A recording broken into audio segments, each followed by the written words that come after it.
जैसे हम पहले मक्की लगाते थे उसी खेत में, उस टाइम हमने लेवेंडर लगा दिया, ये सुन के कि हमें इससे फ़ायदा होगा।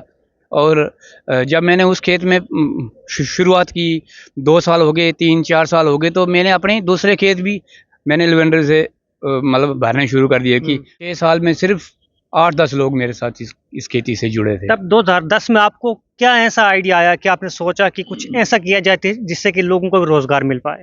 आपने बताया कि लोग इसकी नर्सरी लगा रहे हैं जी। और जोरों शोरों से हर एरिया में हम देखते हैं कि नर्सरी लोग लगा रहे हैं, लेकिन कहीं ना कहीं अब लेवेंडर की जो डिमांड है, वो जितनी उनको आउटपुट उसका मिलता था वो कम मिल रहा है। ऐसा क्या कुछ लगता है आपको, ऐसा क्यों ऐसा हो रहा है? देखिए, क्या है कि मार्केट लेवेंडर रेवोल्यूशन नाम तो आपने सुना होगा। जो नए रोजगार लेने के लिए जो युवक हैं, कोई नया रोजगार उसमें बना पाएँ। उसी तरह लेवेंडर रेवोल्यूशन जो भद्रवाह में आया और इस समय वो एक पीक पर है, और आज भी यहाँ पर एक एग्जीबिशन चली हुई है जो कि 2 दिन की है, जिसमें किसान आए हैं, नौजवान आए हैं और अपने यहाँ पर एग्जीबिशन लगा रहे हैं और अपने प्रोडक्ट यहाँ पर दिखा रहे हैं जो उन्होंने बनाए हुए हैं, जिनके ऊपर अच्छी खासी रिसर्च हुई है। इस समय हमारे साथ मौजूद हैं भारत भूषण जी, जो कि भद्रवाह के रहने वाले हैं, खिलानी के, और ये भी लगभग 14 साल से इस काम में अपना काम कर रहे हैं। 2010 में इन्होंने अपनी शुरुआत की थी और आज 2024 समाप्ति की ओर है। लगभग 14 साल इनको काम करते हुए तब स्टार्टअप का किसी को नॉलेज भी नहीं था। मैं जानना चाहूँगा कि सबसे पहले आप मुझे बताएं, आपको 2010 में आइडिया आया था, लेकिन ये स्टार्टअप अगर मैं कहूँ, रेवोल्यूशन कहूँ, ये तो 2018-19 के बाद आया। जी। देखिए, 2010 में तो जैसे हमें लेवेंडर का पता ही नहीं था, तो हमें इस बारे में जो है CSIR MMM जम्मू से पता चला कि अगर हम लेवेंडर की खेती करते हैं तो हमें इससे फ़ायदा होगा। वो तो सुना ही था उस टाइम, लेकिन जब हमने शुरुआत की इसकी तो सही में हमें इसका फ़ायदा मिला।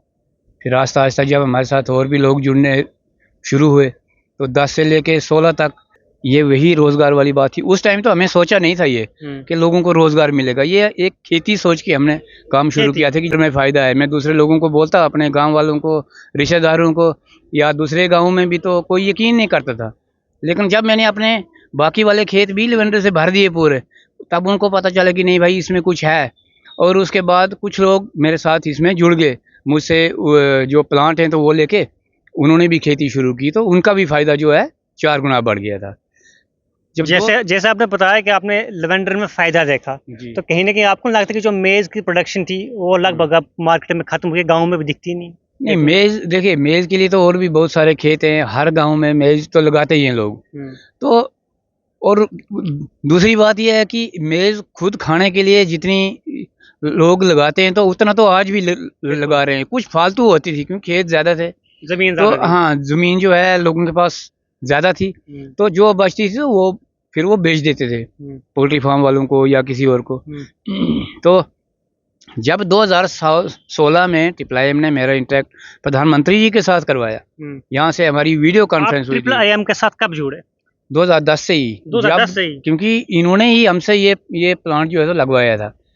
तो जब हम इनके साथ जुड़े तो 16 में जब इनको लगा कि नहीं, हमारे भद्रवाह में इसका जो ऑयल है वो निकल रहा है और उसकी क्वालिटी भी बढ़िया है, तो उन्होंने जब प्रधानमंत्री जी के साथ मेरा इंटरेक्ट करवाया तो प्रधानमंत्री जी ने उस टाइम से अरोमा मिशन शुरू किया। ये देख के कि जब उन्होंने पूछा कि कितने लोग हैं, उनकी प्रॉब्लम्स क्या है, कि मतलब किसान क्यों नहीं बढ़ रहे हैं 10 से लेकर 16 तक, अगर 10 लोग कुल मेरे साथ इस खेती में जुड़े। प्रधानमंत्री के साथ आपकी बातचीत हुई थी? जी बिल्कुल हुई थी। तो मैंने उनको बोला कि किसान जो हैं असल में गरीब हैं, वो खरीद नहीं पा रहे हैं, ठीक है। तो प्रधानमंत्री जी ने बोला कि आज के बाद खरीदने की ज़रूरत नहीं पड़ेगी, आप नर्सरियाँ बढ़ाओ बस। तो हमने नर्सरियाँ बढ़ाई, मैंने लीज पे ज़मीन ली, लोगों को भी रोज़गार मिला। तो जब हमारे पास नर्सरियाँ बढ़ी तो वही नर्सरियाँ ये ट्रिपल से हमारे साइंटिस्ट लोग जो हैं ये वहाँ पे आते थे और हमसे खरीद के लोगों को, जो किसान लोग हैं उनको फ्री में बांटने लगे। तो लोग भी खुश हो गए, उनका भी एक फ़ायदा हो गया कि हमें फ्री में मिल रही है चीज़, और लगा के आगे उनका भी फ़ायदा था। तो लगाते लगाते ये 3 साल हो गए। 3 साल बाद यानी कि 2020 में पहला जो फेज़ था इसका वो ख़त्म हो गया। हमें क्या पता था कि दूसरा शुरू होगा। जब मुझे दिल्ली बुलाया, मुझे वहाँ एक इनोवेटिव फार्मर अवार्ड मिला, फिर वहाँ मुझे स्टेज पे बुलाया गया कि आप कुछ कहना चाहते हो? मैंने कहा बिल्कुल कहना चाहते हैं। वहाँ मैंने ये रिक्वेस्ट की उनसे कि ये जो 3 साल का फेज़ था ये तो खत्म हो गया, और 3 साल में हमने जो 500-600 लोग इस खेती से जोड़े हैं, उनकी इनकम डबल नहीं बल्कि 4 गुना हो गई, क्योंकि प्रधानमंत्री जी का एक मिशन चल रहा था, एक नारा था उनका कि हम किसानों की आमदनी जो है वो हम डबल करेंगे, और हुई भी डबल नहीं सिर्फ बल्कि 4 गुना बढ़ गई थी। लोग भी खुश थे। तो मैंने वहाँ से ये रिक्वेस्ट की उनके साथ कि अब ये मिशन तो अब 3 साल का था, ये ख़त्म हो गया, आगे कम से कम 5 साल के लिए एक्सटेंड होना चाहिए। तो फिर उन्होंने वो नोट किया, फिर 5 नहीं किया लेकिन 3 साल के लिए उन्होंने फिर से इसको एक्सटेंड किया। तो अगले 3 साल में हमने और बहुत ज़्यादा मेहनत की, और लोगों को जोड़ा इसमें, और लोगों से भी हमने नर्सरी लगवाई, ताकि ज़्यादा से ज़्यादा जो फार्मर हैं तो इसमें उनको प्लांट मिले। तो उनको मिलता गया। अगले 3 साल में हमने 2000 फार्मर और जोड़े, 500-600 पहले थे, तकरीबन 2500 फार्मर टोटल हो गए हमारे पास जो इस खेती से जुड़े हैं, फ़ायदा भी कमा रहे हैं और अच्छा फ़ायदा है। अब थोड़ा सा क्या है कि उतार चढ़ाव तो आते रहते हैं, ठीक है ना। हम बोलेंगे ये हमारे ही कहने से रेट बढ़े। मैं उस टाइम काम मैंने शुरू किया था जब 4000 रुपये किलो, उस टाइम 2012 में, 10 में मैंने शुरू किया था, लेकिन तेल मेरे पास आया था 2012 में, तो 12 में 4000 किलो था।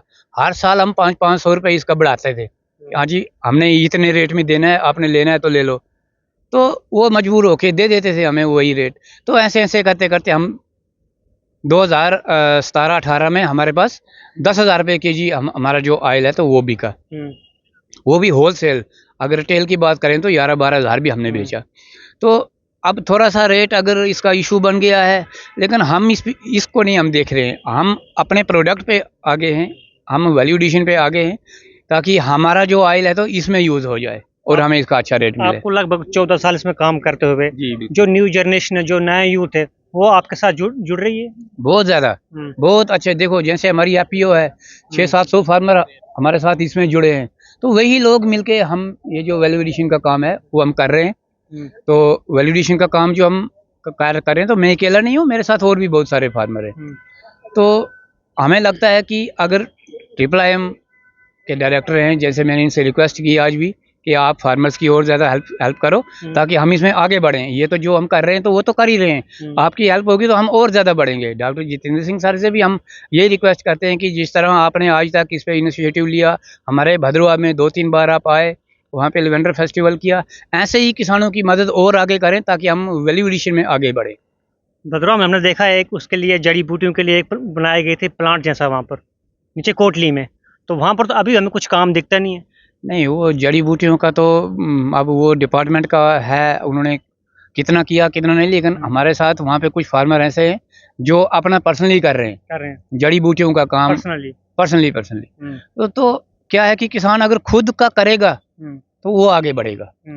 बाकी डिपार्टमेंटों का क्या है, वो क्यों नहीं कर पाते हैं आगे, क्यों नहीं बढ़ पाते हैं, क्योंकि जैसे हमारे वहाँ सबसे पहले जो लेवेंडर का काम शुरू किया था वो BDA ने किया था, भद्रवाह डेवलपमेंट अथॉरिटी ने किया था ये 2006-07 में।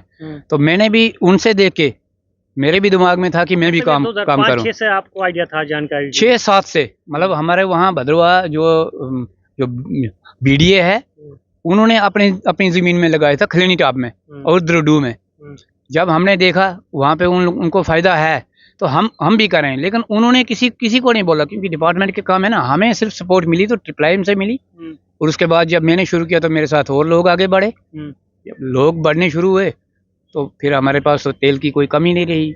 अब ड्राई फ्लावर की डिमांड थी, हमने ड्राई भी किया है, हमारे पास ऑयल भी है, जितना बिकता है तो बिक रहा है, जो बचता है तो उसको हम वैल्यू एडिशन में काम में लगा रहे हैं। कहीं ना कहीं हम आपको पर्पल रेवोल्यूशन भी कह सकते हैं, क्योंकि वो आपने लाया हुआ भद्रवाह में। पर्पल रेवोल्यूशन का नाम जो दिया है तो वो तो है ही है, अब उसको मिटा नहीं सकता, क्योंकि प्रधानमंत्री जी ने हमारे भद्रवाह का नाम लिया मन की बात में। तो हमारे लिए बहुत गर्व की बात है कि हमने जो काम किया तो उसका कुछ हमें फ़ायदा मिला और हमारे भद्रवाह का नाम रोशन हुआ। जो हमारे यूथ आपको देख पा रहा है, न्यू जनरेशन वाला, आप उनको क्या मैसेज देना चाहोगे कि वो भी इसमें अपना योगदान? देखिए, उनको मैं यही बोलूँगा, अगर मैंने लेवेंडर शुरू किया है तो आप भी अगर लेवेंडर करना चाहते हो तो आप भी करो, लेकिन सिर्फ लेवेंडर नहीं, और भी बहुत सारे आगे इसके सोर्सेज हैं।